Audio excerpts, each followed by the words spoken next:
what is different in this election cycle is, in the past we always see some pickup in growth or extra support from growth from election-related spending. We don't see that effect as big this year if they indeed call elections sometime in September and October, right? And again, the reason is there's not much fiscal space left.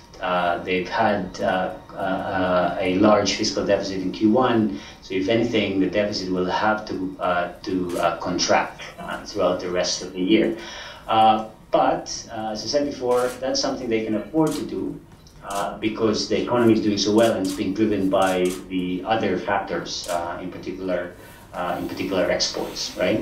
And then in terms of what it means for infrastructure spending, probably very limited, right?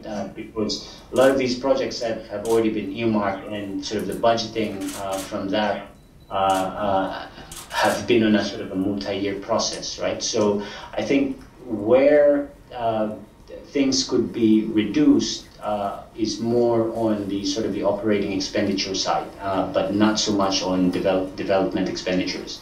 And the reason why we're kind of confident that this is going to be the case is because we've already seen this happening. So last year is a very clear example. The same thing, they were running a very high or a relatively high fiscal deficit for the first half of the year, but then ended up full year still meeting the target of 3.1. So they were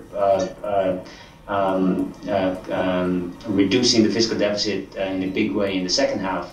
And the way they've managed that is not through cuts in development expenditures, but through cost-saving initiatives and trying to just keep spending for operating purposes within the minimum.